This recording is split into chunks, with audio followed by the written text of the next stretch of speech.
Semuanya, selamat datang di konten konsisten menabung 10%. Teman-teman, hari ini hari ke-33. Alhamdulillah teman-teman, aku sudah lebih better, aku sudah lebih lumayan sehat. Pusing-pusing sudah mulai berkurang. Kenapa? Karena aku sudah mulai pelan-pelan melepaskan orang-orang yang sekiranya tidak penting untuk kita pertahankan, teman-teman. Jadi hari ini hari ke-33. Hari ke-33 kita menabung konsisten 10% dari penghasilan. Itu meriam teman-teman. Jadi teman-teman, hari ini hari ke-33, penghasilan aku tanggal 19 kemarin ya. Tanggal 19 kemarin 180.000 teman-teman. Cuma 180.000. Kalau aku ambil 10% berarti 18.000, 19, 20 kurang 2.000 teman-teman. Jadi aku genapkan aja jadi 20.000 ya. Oke, langsung aja kita eksekusi tanpa basa-basi, tanpa rekayasa teman-teman, dan tanpa bermalas-malasan. Kita harus tetap semangat walaupun cuaca kadang mendung, kadang panas, dan kadang-kadang dia tidak memikirkan kita. Anjay. Jadi teman-teman, hari ke-33 nggak keras ya. 33 hari, kalau satu hari aja kita bisa saving 20.000, berarti sudah berapa itu? 2 kali 3, 600.000. Masa 600.000? Banyak banget. 33 hari, iya toh, 600.000. Satu bulan 600.000 teman-teman. Bayangin kalau satu tahun 600 kali 12, 600 kali 12, 6 kali 12, 6 kali 2, 12. Pokoknya banyak teman-teman. Matematika aku sangat-sangat rendah. Oke, bismillahirrahmanirrahim. Hari ke-33. Mudah-mudahan hari ini rezekinya lebih banyak lagi ya. Tapi ini mendung teman-teman, gerimis. Cuacanya gerimis. Ampun. Yo, para pedagang-pedagang di luaran juga pada kayaknya gerimis ini tidak menguntungkan buat para pedagang teman-teman, apalagi yang dagang es tuh ya, yang dagang buah tuh. Mendung ini niat selera pembeli itu berkurang teman-temannya ya. Buat kakak, abang, kakak, adik, dimanapun apapun usahanya, semangat seperti aku yang terus semangat untuk berjuang melawan keadaan.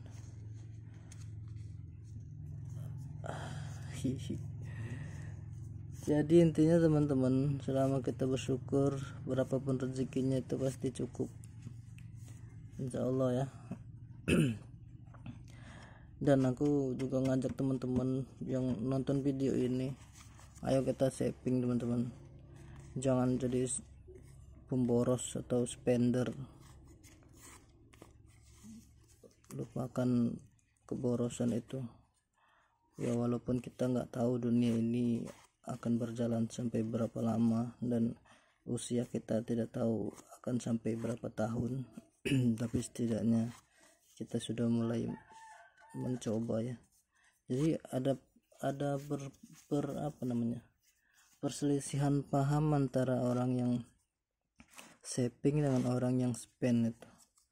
Jadi menurut orang-orang yang saving itu, kita simpan uang itu untuk masa depan, untuk jaga-jaga, untuk ini itu. Kalau menurut orang yang spend itu, ngapain uang disimpan? Belum tentu kita hidup sampai, belum tentu kita bisa menikmati apa yang kita lakukan sekarang. Makanya selama kita masih bisa nikmati sekarang. Itu prinsip orang spend, prinsip orang-orang yang melakukan ya spend lah.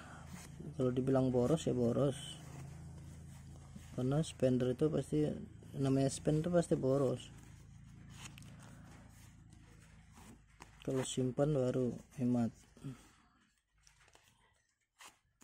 Ya nggak kerasa teman-teman, aku juga excited banget teman-teman, mau pengen bongkar ini.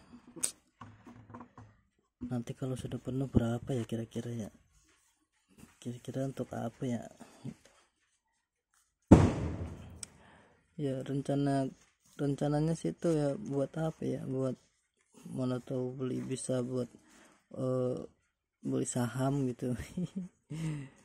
Beli saham, obligasi. Aku tuh banyak belajar dari Raditya Dika teman-teman, tentang cara mengelola uang dan cara memandang uang itu seperti apa. Jadi uang itu hanya alat tukar, uang itu hanya jalan kita, jangan jadikan uang itu sebagai tujuan kita. Kalau uang itu sebagai tujuan kita, maka kita akan menghalalkan apapun untuk uang gitu. Tapi kalau uang itu sebagai jalan untuk kita menuju apa gitu, misalnya kita mau bahagia, ya kita gunakan uang itu untuk menukar kebahagiaan itu. Jangan kita menggunakan uang itu ketika kita ada uang kita bahagia. Gimana sih ngomongnya, pokoknya itu teman-teman.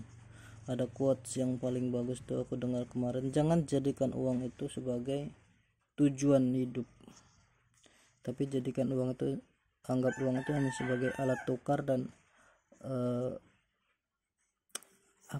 alat menuju untuk tujuan gitu.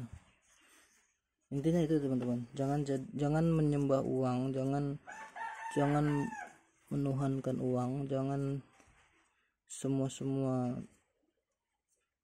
tujuan itu hanya untuk uang, jangan.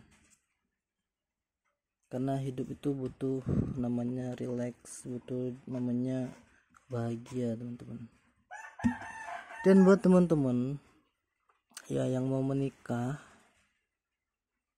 laki-laki khususnya, jangan menikah kalau kamu belum punya tabungan ataupun fondasi keuangan yang cukup, seperti usaha yang sudah berjalan atau segala macam. Jangan. Kalau kamu masih bekerja dan kamu nggak yakin dengan pekerjaan kamu bisa selama-lamanya kerja di situ, jangan dulu menikah. Kenapa? Karena zaman sekarang itu semakin sulit. Kalau kita mau hidup itu tenang, nyaman, harus kuat dulu dari fondasi finansialnya. Susah buat cowok-cowok nih, karena banyak banget di sana nanti kalian akan menemui pasangan atau cewek-cewek yang ketika melihat cewek yang sudah punya pasangan cowok, memang ini enggak semua cewek ya, tapi rata-rata, apabila cewek kalian itu dideketin oleh spender katakan, atau orang yang dianggap dia dalam tanda kutip fondasi keuangannya lebih mumpuni, maka kalian akan dicampakkan teman-teman. Maka dari itu video ini sampai di sini aja, jangan terlalu banyak panjang kali lebar, karena intinya buang orang-orang yang tidak menganggap kalian ada di dunia ini, karena diri kalian itu sangat berharga. Sampai ketemu di video selanjutnya.